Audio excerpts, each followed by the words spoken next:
आयमा दुर्दाना के पास रोती रोती आ जाती है और आकर कहती है कि देख लेना एक दिन ये लड़की यानी कि एनी मुझे अफान से छीन कर ही दम लेगी, क्योंकि मुझे नहीं लगता है कि अफान कभी भी मेरा हो सकता है।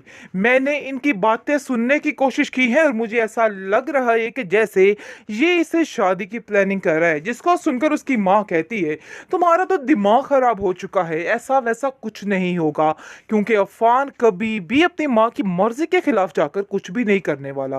सो तुम परेशान मत हो, मैं हर चीज को हैंडल कर लूंगी। मैं बाजी से जाकर खुद बात करूंगी और मुझे यकीन है कि वो हमारा ही साथ देंगी।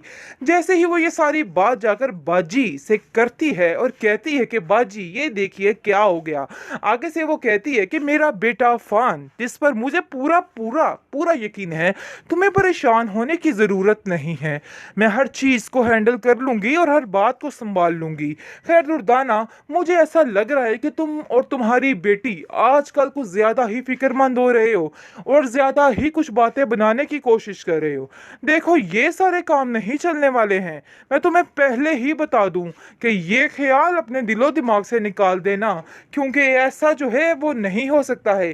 तुम ये मत समझना कि एनी की जगह अगर मैं आयमा को लेकर आती हूँ तो आयमा अपना हंटर इस घर में चला सकती है। जी जनाब, ऐसा बिल्कुल नहीं होना है, इसलिए अपने जहन को बदल डालो और ये सारे ख्वाबो ख्याल अपने दिलो दिमाग से निकाल दो।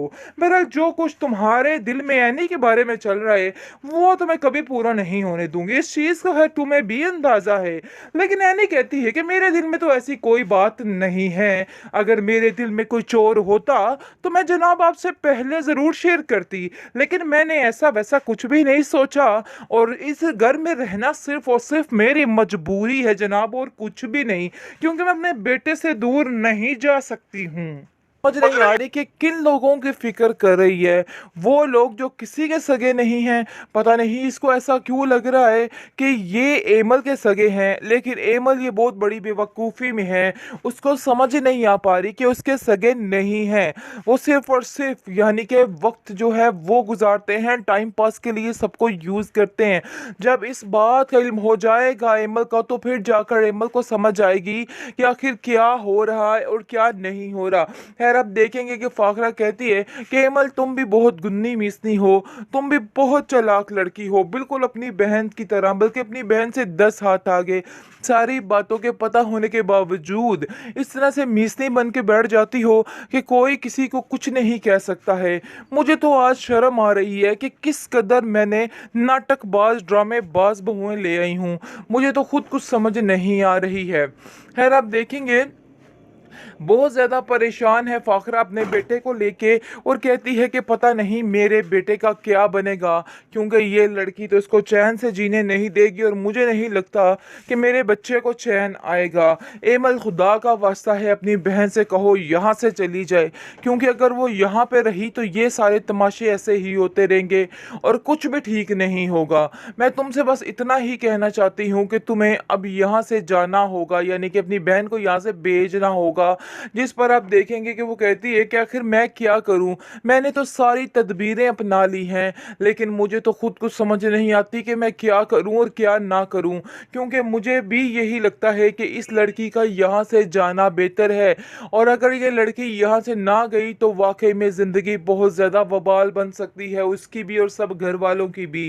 इसलिए वो आईनी के पास जाकर उसको कहती क्या नहीं, मैं तुम्हें बार बार कह के थक चुकी हूँ कि तुम यहाँ से चली जाओ, क्योंकि यहाँ पर ड्रामासेल रंग की इस एपिसोड में आप देखेंगे कि अब जाकर फाखरा बेगम बोल रही है कि देखो वही हुआ जिसका मुझे डर था, यानी कि आज वही कुछ हो रहा है जिससे मैं खौफजदा थी। मुझे पता था कि ये लड़की यानी कोई नया चांद जरूर चढ़ाएगी और देख लो इस लड़की ने वही किया है। मुझे इस बात का पूरा पूरा यकीन था। देखो फान, मैं तुम्हें इसलिए समझाती थी कि इस लड़की से दूर हो, क्योंकि ये लड़की तुम्हारा जीना महाल कर देगी और कुछ ना कुछ ऐसा गड़बड़ करेगी कि सब कुछ तबाह बर्बाद होकर रह जाएगा। खैर अब देखेंगे कि बहुत ज़्यादा परेशान हो चुकी है बेचारी बेचारी एनी कि उसकी वजह से ये क्या हो गया। अगर वो उसको लेने के लिए ना आता तो ऐसा कुछ भी ना होता।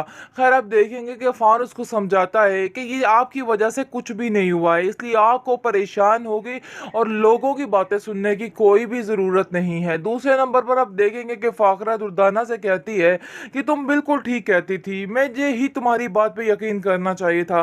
काश मैं तुम्हारी बात पे उस वक्त यकीन कर लेती तो आज ये नौबत ना आती, क्योंकि मुझे यकीन ही नहीं था कि वाकई में ऐसा हो सकता है। खैर आप देखेंगे कि आयमा काफ़ी चीखती चलाती है एनी पर, एनी को कहती है कि एनी आखिर तुम्हें ठंड पड़ चुकी है ये सब कुछ करके। मुझे पता था कि तुम एक ना एक दिन ऐसा ही कोई कारनामा सरंजाम दोगी और देखो तुमने वही कुछ किया है। आगे से आप देखेंगे कि एनी कहती है कि इन सब चीज़ों में मेरा कोई कसूर नहीं, मुझे अफान को इस तरह से तकलीफ पहुंचा के आखिर क्या मिलेगा। वो अगर मैं उसको ही तकलीफ पहुंचाऊंगी जो मेरा हमदर्द है। कैसी बातें कर रही हो तुम, मुझे तो कुछ समझ नहीं आ रही आप लोगों की। खैर वो सबको सफाइयाँ दुलाइयाँ दे रही है, लेकिन अब देखेंगे कि एमल एनी से मज़ीद ख़राब हो गई है और वो उसके मज़ीद ख़िलाफ़ बोलने लग गई है और कहती है कि तुम्हारी वजह से मेरा घर बर्बाद हो रहा है। अरे ये एमल जो है मुझे समझ नहीं आ रही कि किन लोगों की फ़िक्र कर रही है। वो लोग जो किसी के सगे नहीं हैं, पता नहीं इसको ऐसा क्यों लग रहा है कि ये एमल के सगे हैं, लेकिन एमल ये बहुत बड़ी बेवकूफ़ी में है। उसको समझ नहीं आ पा रही कि उसके सगे नहीं हैं। वो सिर्फ और सिर्फ यानी कि वक्त जो है वो गुजारते हैं, टाइम पास के लिए सबको यूज़ करते हैं। जब इस बात का इल्म हो जाएगा एमल का तो फिर जाकर एमल को समझ आएगी कि आखिर क्या हो रहा है और क्या नहीं हो रहा। खैर अब देखेंगे कि फाखरा कहती है कि एमल तुम भी बहुत गुन्नी मिसनी हो, तुम भी बहुत चालाक लड़की हो, बिल्कुल अपनी बहन की तरह, बल्कि अपनी बहन से 10 हाथ आगे। सारी बातों के पता होने के बावजूद इस तरह से मीसनी बन के बैठ जाती हो कि कोई किसी को कुछ नहीं कह सकता है। मुझे तो आज शर्म आ रही है कि किस कदर मैंने नाटकबाज ड्रामेबाज बहुएं ले आई हूँ। मुझे तो खुद कुछ समझ नहीं आ रही है। खैर आप देखेंगे बहुत ज़्यादा परेशान है फाखरा अपने बेटे को लेके और कहती है कि पता नहीं मेरे बेटे का क्या बनेगा, क्योंकि ये लड़की तो इसको चैन से जीने नहीं देगी और मुझे नहीं लगता कि मेरे बच्चे को चैन आएगा। एमल खुदा का वास्ता है अपनी बहन से कहो यहाँ से चली जाए, क्योंकि अगर वो यहाँ पे रही तो ये सारे तमाशे ऐसे ही होते रहेंगे और कुछ भी ठीक नहीं होगा। मैं तुमसे बस इतना ही कहना चाहती हूँ कि तुम्हें अब यहाँ से जाना होगा, यानी कि अपनी बहन को यहाँ से भेजना होगा। जिस पर आप देखेंगे कि वो कहती है कि आखिर मैं क्या करूं, मैंने तो सारी तदबीरें अपना ली हैं, लेकिन मुझे तो खुद कुछ समझ नहीं आती कि मैं क्या करूं और क्या ना करूं, क्योंकि मुझे भी यही लगता है कि इस लड़की का यहाँ से जाना बेहतर है। और अगर ये लड़की यहाँ से ना गई तो वाकई में ज़िंदगी बहुत ज़्यादा वबाल बन सकती है, उसकी भी और सब घर वालों की भी। इसलिए वो एनी के पास जाकर उसको कहती कि एनी मैं तुम्हें बार बार कह के थक चुकी हूँ कि तुम यहाँ से चली जाओ, क्योंकि यहाँ पर